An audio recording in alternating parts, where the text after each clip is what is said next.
वत्तअन्नी fill उमूर। ये बाब है मामलात में एहतिराज़ और तवक़्क़ुफ़ करने के बयान में। हज़र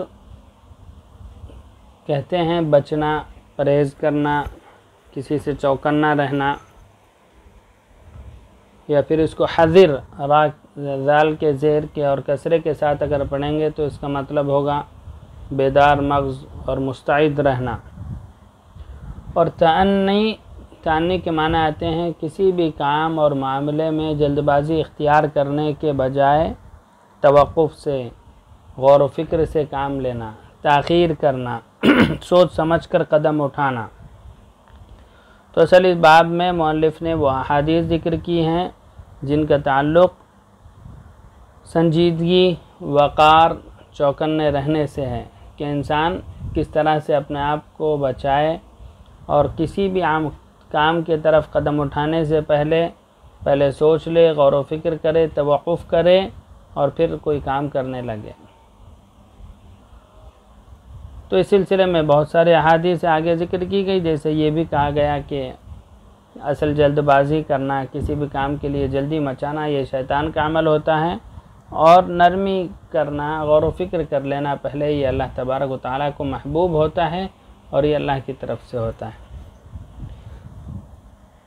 फिर आगे मौलिफ़ इरशाद फरमाते हैं अल-फ़स्लुल अव्वल अन अबी हुरैरह रज़ियल्लाहु अन्हु क़ाल क़ाल रसूलुल्लाहि सल्लल्लाहु अलैहि वसल्लम ला युल्दग़ुल मुअमिनु मिन जुहरिन वाहिदिन मर्रतैन मुत्तफ़क़ुन अलैहि। हज़रत अबू हुरैरा रज़ियल्लाहु अन्हु कहते हैं कि नबी करीम सल्लल्लाहु अलैहि वसल्लम ने इरशाद फरमाया कि मोमिन एक सुराख से 2 बार नहीं डसा जाता। ला युल्दग़, लदग़ के माने असल आते हैं सांप या बिच्छू का किसी को काट लेना, और जुहर के माने आते हैं सुराख और बिल। तो हदीस का असल मकसद ये है कि जो शख्स मोमिन होता है, हक़ और इंसाफ का अलमबारदार होता है, दीन का हामी मुहाफ़िज़ होता है, उसकी शान ये होती है कि अगर कोई शख्स उसके साथ अहद शिकनी करे, सरकशी करे, दीन का दुश्मन है, तो वो उससे दरगुज़र न करे और उसके सिलसिले में हमेशा चौकन ना रहे। ऐसा ना हो कि एक मरतबा अगर दरगुज़र कर भी दिया गया तो बाद में फिर उसके धोखे में आ जाए, उसकी बातों में आ जाए। मगर एक दीन के मामले में वो कभी फ़रेब नहीं खाता। मोमिन इतना होशियार होता है, उसे अल्लाह तबारक व तआला की तरफ से ऐसा नूर नसीब होता है कि वो किसी के धोखे और फ़रेब में ना आए, बल्कि दुनियावी मामले में तो फ़रेब खा सकता है, लेकिन दीन के मामले में ख़ास तौर से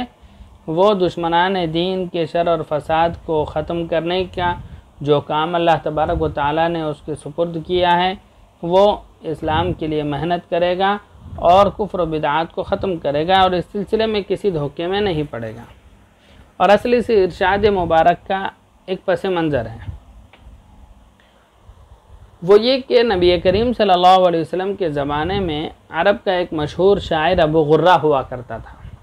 जो मुसलमानों की बड़ी हिजू बयान करता, सबो शितम से काम लेता, नफ़रत और अदावत का इजहार अपने अशार के ज़रिए करता, हमेशा मुसलमानों की इज़ा रसानी और नबी करीम सल्लल्लाहु अलैहि वसल्लम के इहानत करता रहता। तो मैदान जंग में, ये जंग बद्र में, जब हक़ व बातिल का आमना सामना हुआ और कुफ़ार को शिकस्त उठानी पड़ी और उसमें बहुत सारे कैदी बना कर लाया गया, तो उनमें ये शायर अबू गुर्रा भी था। तो मदीना मुनव्वरा में जब उसे कैदी बना कर लाया गया तो ये बदबख्त शायर अल्लाह के नबी सल्लल्लाहु अलैहि वसल्लम के सामने उसने अपने जो कुछ गुनाह या जो कुछ बुराई इससे पहले किए उस पर खूब इजहार नदामत किया, आफ़ व दरगुज़र का मामला करने की दुहाई दी कि मैं ऐसे कभी अफ़आल शनिया और बुरे अफ़आल नहीं किया करूँगा, मैं कभी इन काफिरों के करीब नहीं फटकूँगा, और इस तरह की बातें करने लगे। नबी करीम सल्लल्लाहु अलैहि वसल्लम तो सरापा रहमत, तो आपने इस बदबख्त पर भी आपने रहम का मामला फरमाया, करम का मामला फरमाया, जिसने खूब आपको तकलीफ़ दी। आप अलैहिस्सलातु वस्सलाम ने उसे रिहा कर दिया, लेकिन ये तो बदबख्त था, ये इसके अंदर बदबख्ती थी, शकावत थी। इसकी बदबख्ती ने इसे चैन से बैठने नहीं दिया। वो अपने कौम में पहुंचकर फिर पुरानी रविश पर आ गया और फिर मुसलमानों के साथ ईज़ा रसानी और नबी करीम सल्लल्लाहु अलैहि वसल्लम की शान में गुस्ताखी वाले कलिमात कहना, गर्जी कि वो मुसलमानों के साथ लड़ने के लिए फिर दोबारा जंग उहद में भी मुसलमानों के मुकाबले में आया और फिर कैदी बनाकर बारगाह रिसालत में पहुंचा दिया गया। उसने इस मर्तबा भी यही किया कि अल्लाह के नबी सल्लल्लाहु अलैहि वसल्लम तो सरापर रहमत हैं, उनके सामने रोने लगा, गिड़गिड़ाने लगा, अपने किए पर इजहार नदामत करने लगा कि मैं आइंदा ऐसी हरकतें नहीं करूँगा। आप अलैहिस्सलातु वस्सलाम ने अब इस शख्स को माफ़ नहीं किया और इसको सीधा जहन्नम रसीद करने का हुक्म फरमाया, लिहाजा उसे कत्ल कर दिया गया। तो बाज़ लोग ऐसे होते हैं, तो आप अलैहिस्सलातु वस्सलाम ने जब एक मरतबा उसे माफ़ कर दिया इस उम्मीद में कि अब वो बाज आ जाएगा,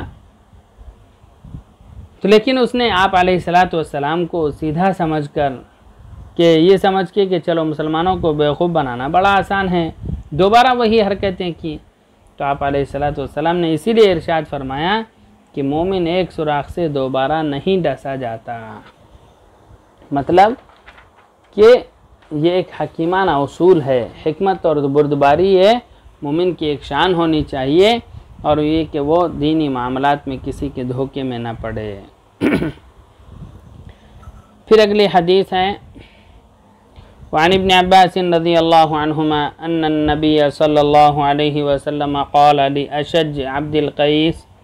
इन्न फ़ीका लख़स्लतैन युहिब्बुहुमुल्लाहु अल हिल्मु वल अनातु, रवाहु मुस्लिम। हज़रत इब्न अब्बास रज़ियल्लाहु अन्हुमा से रिवायत है कि नबी करीम सल्लल्लाहु अलैहि वसल्लम ने कबीले अब्दुल कैस के सरदार अशज से फरमाया कि तुम्हारे अंदर जो दो खूबियाँ हैं इनको अल्लाह ताला बहुत पसंद फरमाता है। इन नफ़ी का लख़स्लतैन, तुम्हारे अंदर दो ऐसी खूबियाँ हैं कि अल्लाह को बहुत पसंद है। एक तो अल हिल्म वल अनात, एक तो हिल्म और बुर्दबारी, वल अनात और दूसरे के मामले के अंदर तवक़ुफ़ और आहिस्तगी, संजीदगी इख्तियार करना। अब्दुल कैस ये कबीले का नाम है, यानी इस कबीले के लोग हज़रत सल्लल्लाहु अलैहि वसल्लम की ज़ियारत और मुलाकात के लिए मदीना मुनव्वरा तशरीफ़ ले आए। मस्जिद नबवी के सामने जब पहुँचे तो सारे कबीले के अफराद फ़रत मोहब्बत में, फ़रत शौक़ में अपनी सवारियों से कूद पड़े, दीवाना वार दौड़ते हुए हज़रत सल्लल्लाहु अलैहि वसल्लम की खिदमत में पहुँच गए और आप अलैहिस्सलातु वस्सलाम के सामने अपनी अक़ीदत, मोहब्बत की और बेकरारी का खूब इजहार किया। आप अलैहिस्सलातु वस्सलाम इनकी इस बेकरारी और इनके इज़्तिराबी हालत को देखा तो आप अलैहिस्सलातु वस्सलाम ने तो सुकूत फरमाया, उनसे कुछ नहीं कहा। लेकिन इस कबीले का जो सरदार था, जिसके साथ जो इनका अमीर था, कि ये जिनका असल नाम मुंज़िर था, वो अपने सारे कबीले के दीगर अफराद से तबीयत के एतबार से बिल्कुल मुख्तलिफ थे। वो जब मदीना मुनव्वरा पहुँचे तो सबसे पहले अपनी सवारी को रोककर अपने क़यामगाह गए। वहाँ उन्होंने तमाम साथियों का सामान जमा किया, सब चीज़ों को बांध दिया, फिर उसके बाद गुस्ल किया, नहायत ही पाकीज़ा और अच्छे कपड़े ज़ेबतन किए और फिर इंतहाई संजीदगी और वक़ार के साथ चलते हुए नबी मस्जिद नबवी में हाजिर हुए और फिर वहाँ पहुंचकर सबसे पहले 2 रकात नमाज़ पढ़ी और फिर आप अलैहिस्सलातु वस्सलाम की खिदमत में हाजिर हुए। तो आप अलैहिस्सलातु वस्सलाम को इनकी ये रविश बहुत पसंद आई और फिर आपने फरमाया कि तुम्हारे अंदर ये जो संजीदगी है, ये जो वक़ार है, ये हिल्म और बुर्दबारी है, ये अल्लाह तबारक व तआला को बहुत पसंद है। तो इससे मालूम होता है कि संजीदगी और बुर्दबारी जिस शख्स के अंदर भी हो, तवक़ुफ़ और आहिस्तगी जिसके अंदर भी हो, अल्लाह तबारक व तआला इसको पसंद फरमाते हैं। अल्लाह ताला को जल्दबाजी पसंद नहीं है। फिर इसके बाद अगली हदीस है अल-फ़स्लुस्सानी अन सहल इब्न सअद अस्साइदी की रज़ियल्लाहु अन्हु अन्ना नबी सल्लल्लाहु अलैहि वसल्लम क़ाल अल-अनातु मिनल्लाहि वल अजलतु मिनश्शैतान रवाहु तिर्मिज़ी वक़ाल हाज़ा हदीसुन गरीबुन वक़द तकल्लम बाज़ु अहलिल हदीस फ़ी अब्दिल मुहैमिन इब्न अब्बास अर्रावी मिन क़िबलि हिफ़्ज़िही। हज़रत सहल इब्न सअद साइदी रज़ियल्लाहु अन्हु से रिवायत है कि नबी करीम सल्लल्लाहु अलैहि वसल्लम ने इरशाद फरमाया कि किसी भी काम में आहिस्तगी और बुर्दबारी अल-अनातु मिनल्लाह, ये अल्लाह ताला की तरफ से है। यानी ये खूबी इल्हाम खुदावंदी ही के ज़रिए किसी इंसान को हासिल होती है। वल अजलतु मिनश्शैतान, और जल्दबाजी ये शैतान की खसलत है। रवाहु तिर्मिज़ी, इस हदीस को, इस रिवायत को इमाम तिर्मिज़ी ने अपने जामे में रिवायत किया, नकल किया, और फिर इस पर एक मुख्तसर सा कलाम फरमाया। वक़ाला, आपने फरमाया हादा हदीसुन गरीब, कि ये हदीस तो गरीब है।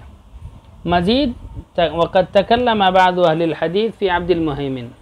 कि इस हदीस के जो रुवात हैं इनके रावियों में से एक रावी अब्दुल मुहैमिन के सिलसिले में बाज़ मुहद्दिसीन ने कुछ गुफ्तगू की कि उनका याददाश्त दुरुस्त नहीं थी, उनका हाफ़ज़ा ज़्यादा अच्छा नहीं था। तो इस तरफ इशारा करना है कि ये हदीस यानी अपने रिवायत के एतबार से तो इसके अंदर तसलसल पाया जाता है, लेकिन इसके एक रावी हैं जो अगरचे कि आदिल हैं, सिक़ा हैं, लेकिन उनकी याददाश्त के बारे में लोगों ने कुछ कलाम किया है। उन्होंने कहा कि इनका हाफ़ज़ा ज़्यादा अच्छा नहीं था।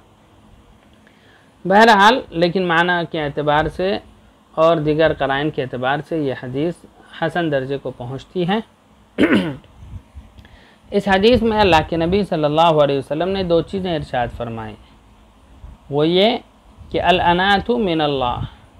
कि आहिस्तगी और बुर्दबारी अल्लाह की तरफ से और जल्दबाजी शैतान की तरफ से। मतलब ये कि किसी दुनियावी काम में गौर व फिक्र न करना, इसके अंजाम पर नज़र रखे बग़ैर इसको शुरू करने देना, जल्दबाजी की रविश इख्तियार करना, ये एक ऐसी खसलत है जो शैतान के वसवसों और तवहुमात के ज़रिए इंसान में पैदा होती है, कि जिससे शैतान का मकसद ये होता है कि इंसान के कामों को ख़राब किया जाए, उसको खूब परेशान किया जाए। तो इसलिए इंसान को चाहिए कि कभी किसी मामले में जल्दबाजी करने के बजाय पहले उसको अच्छी तरह से गौर व फिक्र कर ले, उसको सोच ले, संजीदगी के साथ उस पर पहले नज़र डाले, ताकि आगे चल के उसे नदामत का सामना ना करना पड़े। दूसरी बात यहाँ पर संजीदगी और आहिस्तगी ये अल्लाह की तरफ से है। इसका मतलब ये है कि ये दुनियावी उमूर में इंसान के अपने दूसरे मामलात के अंदर तो उसे पहले खूब सोच लेना चाहिए, समझ लेना चाहिए, जल्दबाजी से बचना चाहिए। लेकिन इससे आखिरत के उखरवी जो मामलात हैं वो इससे मुस्तस्ना हैं, कि उखरवी जो मामलात हैं उसके अंदर तो ये है कि यानी जिनका ताल्लुक़ इबादत और इताअत से है, तो वहाँ मकसूद ही सुरात और जल्दी करना है, क्योंकि वहाँ अल्लाह ताला का इरशाद है साबिक़ू इला मग़फ़िरतिम मिन रब्बिकुम सारिऊ इलल खैरात युसारिऊना इलल खैरात और फ़फ़िर्रू इलल्लाह। इस तरह के अल्फाज से मालूम होता है कि इबादत और ताअत करते वक्त वहाँ जल्दी करना चाहिए, कि जैसे ही दिल के अंदर किसी नेकी का ख्याल पैदा हुआ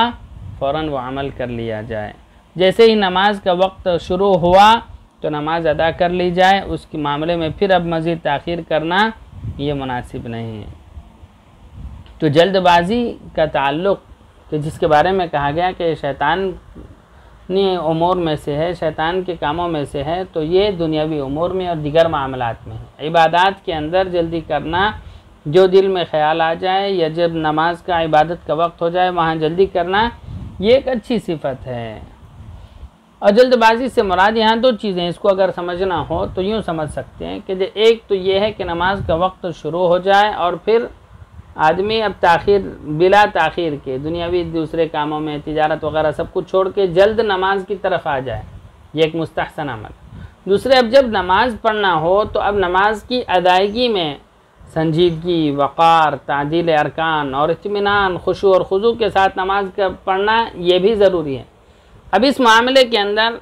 ये समझना कि भाई इबादत के अंदर तो जल्दी बेहतर है, तो लिहाजा नमाज को जल्दी जल्दी पढ़ना, तो ये गलत होगा। तो जब नमाज पढ़ने लगे तो वहाँ तो इत्मीनान, सुकून और वक़ार के साथ पढ़े, और जब नमाज का वक्त हो, नमाज के लिए जाना हो, किसी इबादत के लिए जाना हो, तो वहाँ जल्दबाजी यानी कि बुराई के अंदर ये चीज़ शामिल नहीं है, बल्कि वो एक मुस्तहसन और मतलूब फ़ेल होगा।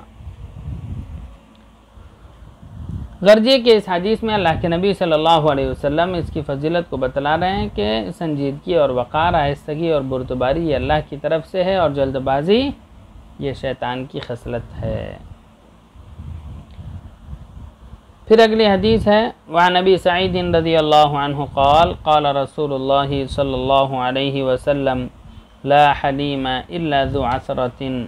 वला हकीम इल्ला ज़ु तजरिबतिन रवाहु अहमद व तिर्मिज़ी व क़ाल हाज़ा हदीसुन हसनुन गरीब। हज़रत अबू सईद रज़ियल्लाहु अन्हु फरमाते हैं कि नबी करीम सल्लल्लाहु अलैहि वसल्लम का इरशाद मुबारक है कि कोई शख्स कामिल बुर्दबार नहीं होता जब तक कि इसको लग़ज़िश ना हुई हो,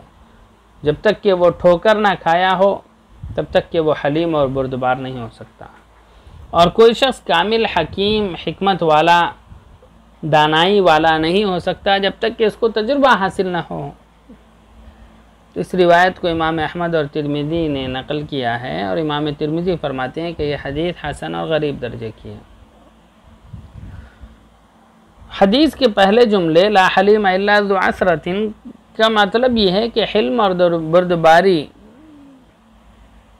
और मुरव्वत का जौहर उसी शख्स में होता है जिसने धोखा खाया हो, लग़ज़िशें और ख़ताएँ उससे सरज़द हुई हों, या किसी गुनाह का इर्तिकाब हुआ हो, तो अपने मामलात में क़लल नुकसान बर्दाश्त कर चुका हो, तो अब उसके बाद वो होशियार रहेगा। और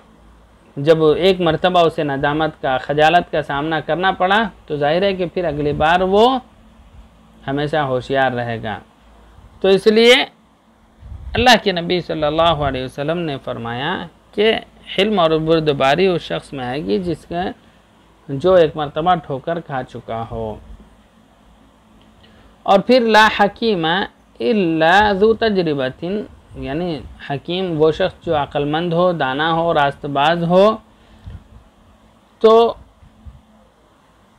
इंसान कामिल हकीम, कामिल हिकमत वाला उसी वक्त होगा जब उसके पास तजुर्बात हासिल होंगे, कामों की वाक़फ़ियत होगी, किसी काम को करने का अच्छा तरीक़ा और ढंग से मालूम हो जाएगा, अशिया की हकीकत को सही तौर पर पहचानने लगेगा, तो वो उसके नफ़ा और नुकसान से आगाह हो जाएगा, हालात के उतार चढ़ाव और मामलात की भलाई और बुराई से वो वाकिफ़ होगा। तो गोया कि उसे हिकमत की दौलत मिल गई और वो कामिल हकीम हो गया। तो हिकमत और दानाई भी तजुर्बे के बाद हासिल होती है, और हिल्म व बुर्दबारी इंसान को एक मरतबा धोखा खाने और ठोकर लगने के बाद हासिल होती है। नीज़ ये कि ला हकीम, हकीम लफ्ज़ हकीम से मुराद अगर तिब और यानी इलाज व मुआलजा लिया जाए कि कोई शख्स कामिल तबीब और कामिल हकीम नहीं हो सकता जब तक कि उसे तजुर्बा हासिल ना हो, तो ये भी माना दुरुस्त हो सकते हैं। यानी कि सिर्फ इल्म की, यानी इल्म तिब की किताबें पढ़ लेने से कुछ नहीं होता, आदमी मुआलिज नहीं हो जाता जब तक कि उसके पास तजुर्बा और मुआलजे की मश्क ना हो। लेकिन पहले माना इस सिलसिले में ज़्यादा बेहतर है। फिर अगली हदीस है, वान अनस रज़ियल्लाहु अन्हु अन्न रजुलन क़ाल लिन्नबी सल्लल्लाहु अलैहि वसल्लम औसिनी फ़क़ाल खुज़िल अम्र बित्तदबीर फ़इन रअयत फ़ी आक़िबतिही खैरन फ़अमज़िही व इन ख़िफ़्त गय्यन फ़अमसिक, रवाहु फ़ी शरह सुन्नह। हज़रत अनस रज़ियल्लाहु अन्हु से रिवायत है कि एक शख्स ने नबी करीम सल्लल्लाहु अलैहि वसल्लम से अर्ज़ किया कि या रसूल अल्लाह, अल्लाह के नबी हज़रत, मुझे कोई ऐसी वसीयत फरमा दीजिए जिस पर मैं अपने काम और मामलात में अमल करूं। मुझे कोई वसीयत फरमाइए। कि मेरा कोई भी काम हो तो बिगड़ने ना पाए, मैं अपने कामों को अच्छी तरह से कर लूँ। तो आप अलैहिस्सलातु वस्सलाम ने इरशाद फरमाया खुज़िल अम्र बित्तदबीर, कि जब भी किसी काम को करने का इरादा करो तो पहले तदब्बुर इख्तियार करो, गौर व फिक्र कर लो, उसके अंजाम पर नज़र डालो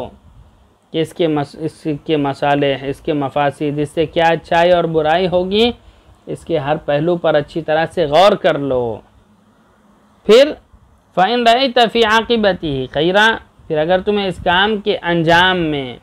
दीनी और दुनियावी एतबार से खैर और भलाई नज़र आए तो इस काम को कर लो। और अगर वइन खिफ्त गय्यन, लेकिन अगर तुम्हें इसके अंजाम में किसी दीनी या दुनियावी गुमराही या उखरवी नुकसान का खौफ हो तो फ़अम्सिक, तो इस काम से बाज आ जाओ, इस काम को छोड़ दो। तो यहाँ अल्लाह के नबी सल्लल्लाहु अलैहि वसल्लम ने गोया के हुक्म दिया या एक सहाबी के मुतालबे पर यह नसीहत और उसे ये वसीयत फरमाई कि वही काम करो जिसका अंजाम तुम्हें बेहतर नज़र आए, और कहा किसी भी मामले के अंदर जल्दबाजी ना करो, बल्कि उसके मा लहू व मा अलैह, उसके फ़वाइद और नुकसानात पर अच्छी तरह से गौर कर लो। अगर तुम्हें फ़ायदा नज़र आता है तो वो काम कर लेना, और अगर कोई शक शुबा होता है, कोई तुम्हें नुकसान का खौफ हो या फिर तुम्हें उखरवी तौर पर किसी यानी गलत और अल्लाह की नाराज़गी का सामना करने का डर हो, तो उस वक्त ऐसे काम से बाज आ जाओ और अपने आप को उससे रोक लो।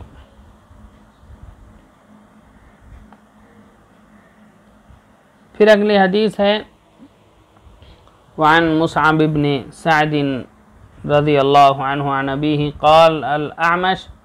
ला अअलमुहु इल्ला अन नबी सल्लल्लाहु अलैहि वसल्लम क़ाल अत्तुअदतु फ़ी कुल्लि शैइन खैरुन इल्ला फ़ी अमलिल आखिरह, रवाहु अबू दाऊद।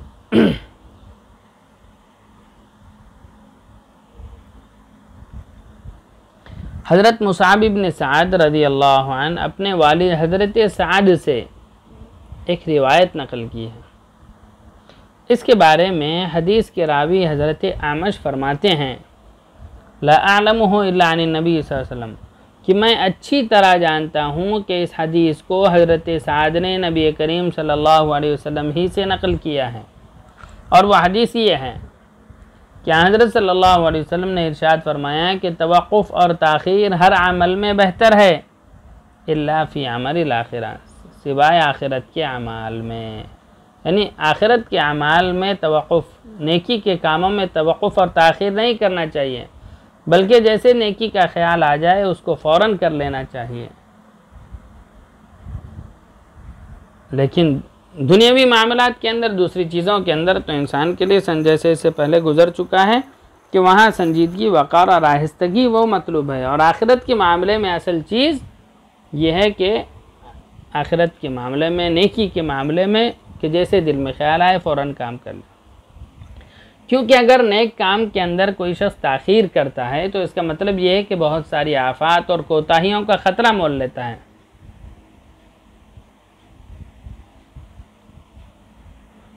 लेकिन दुनियावी उमूर के अंदर उसकी नौइयत ये होती है कि किसी दुनियावी काम को कर लिया जाए तो इब्तिदा में आम तौर पर लोगों को अंजाम का हाल मालूम नहीं होता, लेकिन इसका अंजाम यकीनी तौर पर अच्छा होगा या ख़राब होगा। तो इंसान जल्दबाजी कर लेता है और कभी बाद में जाकर जब मामला बिगड़ जाता है तो नदामत का सामना करना पड़ता है। लेकिन आखिरत के मामले में ऐसा कोई मामला ही नहीं है, इसमें ताख़ीर की गुंजाइश नहीं है। वहाँ तो कुरान पाक का फस्तबिकुल खैरात वसारिउ इला मग़फ़िरतिम मिन रब्बिकुम, कि नेकी के कामों में सबक़त और उजलत करो, मग़फ़िरत और बख्शिश की तरफ लपको जो तुम्हारी परवरदिगार की तरफ से है। तो इसीलिए कहा जाता है कि जब भी इंसान के दिल में कोई ख्याल आए, यानी किसी इन्फाक फ़ी सबीलिल्लाह का, कुछ खर्च करने का, तो जो ही उसके दिल में खुदा के नाम पर खर्च करने का दाइया पैदा हो तो उसे अब तवक़्क़ुफ़ नहीं करना चाहिए, ताख़ीर नहीं करना चाहिए। क्यों कि जब कोई शख्स अल्लाह की राह में अपना माल खर्च करना चाहता है तो शैतान इसके दिल में वसवसे डालने लगता है, अगर ये माल खर्च किया तो कंगाल हो जाएगा, फिर बाद में फ़लाँ उसे दूसरे खर्च और दूसरी चीज़ें उसके जहन में लाता रहता है कि भाई अगर ये अभी चला जाएगा तो फिर वो फ़लाँ काम का कैसा होगा और ये कैसा होगा। जैसे अल्लाह ताला ने कुरान पाक में इरशाद फरमाया शैतान याइदुकुमुल फ़क़रा, कि शैतान तो तुम्हें फ़क्र की बातें बतलाता रहता है। तो इसलिए नेकी के मामले में यह है कि तवक़्क़ुफ़ और ताख़ीर न करे, बल्कि जैसे ही दिल में दाइया पैदा हो तो उस वक्त फ़ौरन अमल कर ले। कहीं ऐसा ना हो कि शैतान का दाव चल जाए और जो नेकी का जज्बा दिल में पैदा हुआ था वो नेकी हाथ से चली जाए। फिर अगले हदीस, दोनों हदीस एक माना में हैं। वान अब्दुल्लाह इब्न सरजिस रज़ियल्लाहु अन्हु अन्न नबी सल्लल्लाहु अलैहि वसल्लम क़ाल अस्समतुल हसन वत्तुअदतु वल इक़्तिसादु जुज़अम मिन 24 जुज़अम मिन अन्नुबुव्वा, रवाहु तिर्मिज़ी। हज़रत अब्दुल्लाह इब्न सरजिस रज़ियल्लाहु अन्हु से रिवायत है कि नबी करीम सल्लल्लाहु अलैहि वसल्लम ने फरमाया, नेक राह रविश, किसी काम में आहिस्तगी, असमतुल हसन नेक राह रविश, वत्तुअदा और किसी काम में आहिस्तगी, वल इक़्तिसाद और गौर फिक्र के लिए ताख़ीर करना, और मियाना रवी वो खूबियाँ हैं जो नबूवत के 24 अज्जा में से एक जुज़ हैं।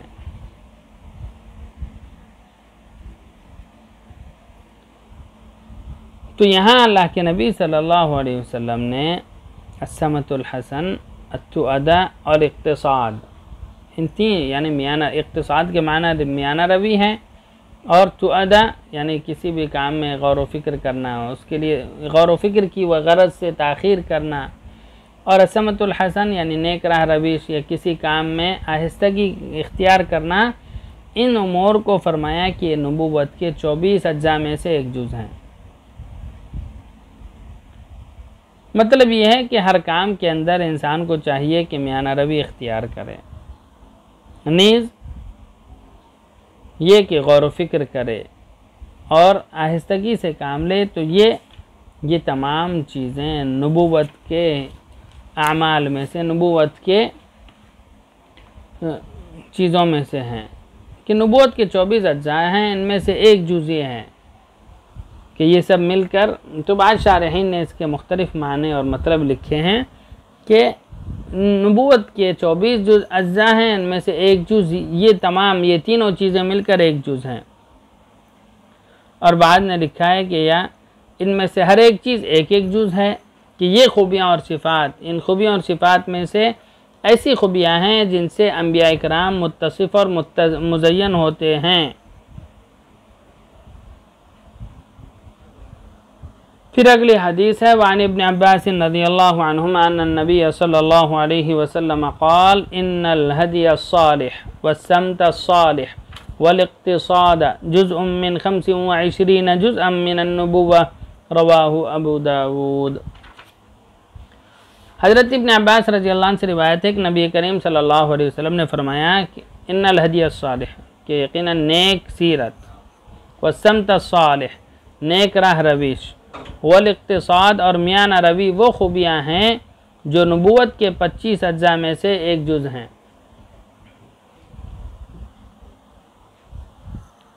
हदी सालेह और समत सालेह के दरमियान ये फ़र्क है कि हदी सालेह का ताल्लुक़ इंसान के बातिनी अहवाल से है, और इसीलिए इसका तर्जुमा नेक सीरत से किया गया, जिसको नेक खुल्क़ी से भी ताबीर किया जा सकता है। और समत सालेह का ताल्लुक़ इंसान के ज़ाहिरी अहवाल और किरदार से है, इसलिए इसका तर्जुमा भी नेक राह और रविश किया गया, नेक चलनी भी जिसे कहा जा सकता है। तो इन खूबियों के बारे में अल्लाह के नबी सल्लल्लाहु अलैहि वसल्लम का इरशाद है कि ये वो खूबियाँ हैं जो नबूवत के 25 अज्जा में से एक जुज़ हैं,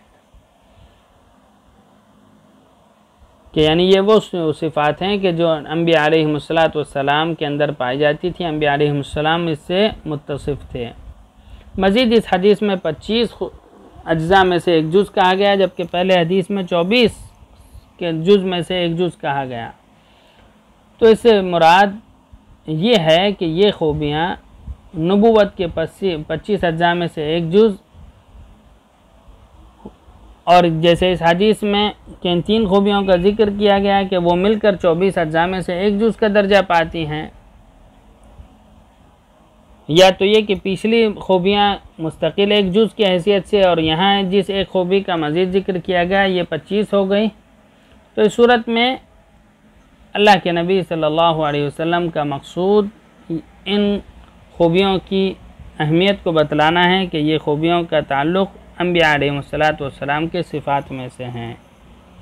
वसल्लल्लाहु वसल्लम अला नबीना मुहम्मद। अस्सलामु अलैकुम।